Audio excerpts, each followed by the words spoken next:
Durablement engagé, le podcast de l'Académie de Besançon. Alors bonjour et bienvenue dans ce nouvel épisode de podcast Durablement engagé dans lequel nous abordons chaque mois des sujets autour du bien-être, de la citoyenneté, de l'ambition et de la réussite des élèves. Ce podcast donne la parole aux acteurs qui s'investissent chaque jour pour la jeunesse.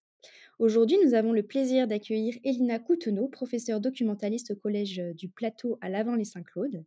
Elle est également référente égalité filles-garçons et formatrice académique en éducation à la sexualité. Avec elle, nous allons découvrir comment l'éducation à la vie affective, relationnelle et sexuelle est mise en place dans son établissement et nous explorerons les actions concrètes menées auprès des élèves ainsi que l'impact de ces interventions sur leur bien-être et leur construction en tant que femmes et hommes et citoyens éclairés. Alors bonjour Elina, bienvenue. Bonjour, merci. Alors tout d'abord, Elina, pouvez-vous nous expliquer comment est déployé le programme d'éducation à la vie affective, relationnelle et sexuelle dans votre collège et quel est votre rôle, vous, en tant que professeur documentaliste, dans sa mise en œuvre? Alors dans mon établissement scolaire, l'éducation à la vie affective, relationnelle et à la sexualité, ou EBARS, donc elle fait partie intégrante du parcours éducatif de santé des élèves. Donc on aborde des sujets comme la connaissance du corps, le respect des autres, la prévention des violences et des discriminations, ainsi que la santé sexuelle. Alors quand je suis arrivée au Collège du Plateau, j'ai découvert que 2 de mes collègues formés proposaient des séances d'EBARS. Étant moi-même formée et impliquée dans des séances similaires dans d'autres établissements, il m'a semblé vraiment naturel de rejoindre cette équipe. Donc dans notre établissement, les collégiens et collégiennes bénéficient de 3 séances par an, chacune adaptée à leur niveau. Donc on ne traite pas les mêmes thématiques en 6e qu'en 3e, car l'idée est d'ajuster le contenu pour qu'il soit pertinent et accessible pour chaque âge. Donc par exemple, en 6e, on se concentre sur la découverte du corps, alors qu'en 3e, on approfondit les discussions, notamment sur la pornographie. Alors moi, mon rôle en tant que professeur documentaliste, donc moi je m'inscris pleinement dans le cadre du parcours éducatif de santé de l'élève. Je contribue à rendre l'EBARS plus accessible et inclusif pour tous les élèves. Donc en plus de gérer le CDI, donc le centre de documentation et d'information, je facilite l'accès à des ressources fiables et je guide les élèves dans le développement de leur esprit critique, face à toutes les informations qu'ils trouvent, surtout sur Internet et les réseaux sociaux, qu'ils utilisent quotidiennement. Merci Elina pour cette réponse très complète. Et alors du coup, comment vous travaillez avec l'équipe pédagogique exactement pour organiser ces séances?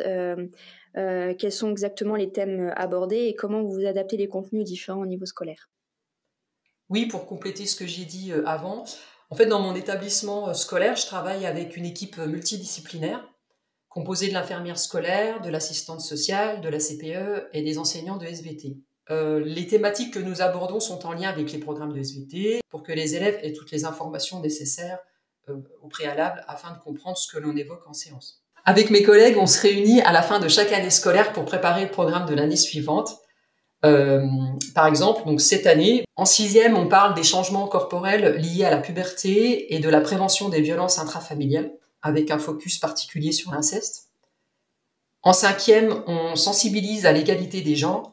En 4e, on aborde les relations amoureuses, la notion de consentement, la prévention des violences dans le couple et les risques d'une grossesse non désirée. Et enfin, en 3e, on parle de la pornographie et du risque croissant de prostitution qui touche particulièrement les jeunes filles. Alors par rapport à tout ce que vous mettez en place, Elina, est-ce que vous faites appel à des partenaires extérieurs, type association ou professionnels de santé, pour enrichir ces interventions? Alors on fait appel à des partenaires extérieurs dans nos séances, comme notre collègue sage-femme du centre de santé sexuelle de Saint-Claude, qui intervient avec nous, donc soit en séance, soit lors d'un temps méridien. Nous organisons avec elle des temps d'échange sur la contraception pour les 4e et les 3e, et sur la prévention des infections sexuellement transmissibles et du VIH pour les 3e. On collabore aussi avec les gendarmes de la maison de protection des familles de Lons-le-Saunier, qui interviennent gratuitement dans les établissements scolaires. Cette année, on les a invités pour parler des violences en 6e et du consentement en 4e et en 3e. Leur intervention vient compléter la nôtre avec un rappel à la loi et une présentation des structures du département auxquelles les élèves peuvent faire appel si nécessaire. Et alors, quels sont les retours des élèves après ces séances? Est-ce que vous percevez une évolution dans leur manière d'aborder ces sujets ou dans leur questionnement au quotidien? Alors ça ne fait que 3 ans que je suis dans cet établissement scolaire, mais je constate que les élèves sont de plus en plus ouverts sur ces questions. Ils n'hésitent pas à partager leurs inquiétudes et à emprunter des livres donc du CDI pour réfléchir sur ces sujets. Certains élèves viennent nous voir en fin de séance pour poser des questions sur ce qu'ils traversent. D'autres consultent ma collègue infirmière pour récupérer un préservatif, même si leur décision d'avoir un rapport sexuel n'est pas encore prise. Il y a une différence notable entre ceux qui ont déjà participé aux séances EVARS et ceux qui ne les ont pas encore suivies. Elina, selon vous, pourquoi est-ce que c'est essentiel d'aborder ces sujets à l'école et quel impact ça peut avoir sur la construction des jeunes en tant qu'individus et en tant que citoyens? Alors pour moi, aborder les VARS à l'école, c'est vraiment crucial. Donc pour préparer les jeunes à adopter des comportements responsables et les protéger contre les violences sexuelles.